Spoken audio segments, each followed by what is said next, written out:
Les lois sont-elles un obstacle à la liberté? Quand on parle de loi, on pense à des règles qui s'imposent à nous, qui fixent ce qu'on a le droit de faire ou non. Elles s'accompagnent de sanctions et peuvent donc sembler limiter la liberté. Être libre, ce serait agir sans contrainte, selon sa propre volonté.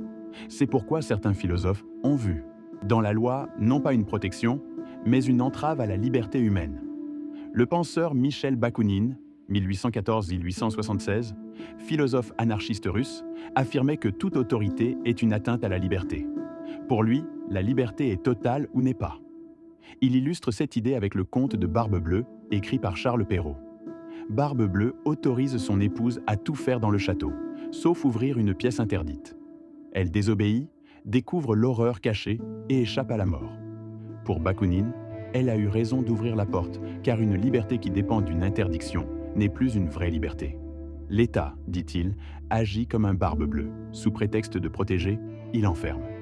Pour lui, être libre, c'est refuser toute loi imposée de l'extérieur. Cependant, dans une société démocratique, la loi n'est plus imposée de l'extérieur. Elle vient des citoyens eux-mêmes.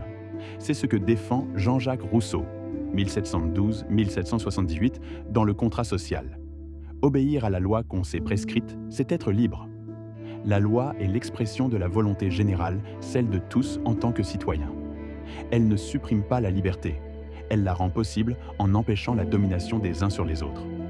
Dans une société libérale, ensuite, les lois servent avant tout à protéger les libertés individuelles. On limite par exemple la liberté de circulation pour préserver le droit de propriété, ou la liberté d'expression pour protéger la dignité d'autrui. Comme le dit la formule, la liberté des uns s'arrête là où commence celle des autres. La loi est juste quand elle défend la liberté de chacun sans la nier. Mais quand une loi devient injuste, désobéir peut être un devoir moral. C'est la désobéissance civile prônée par Thoreau, 1817-1862, philosophe américain qui refusa de payer ses impôts pour protester contre l'esclavage.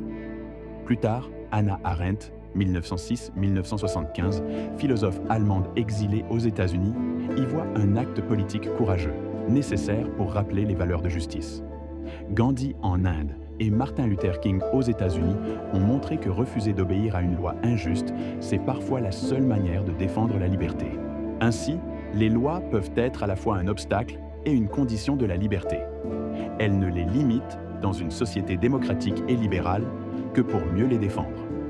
Dans le cas contraire, seul un acte de résistance, de désobéissance civile, peut rétablir une liberté menacée.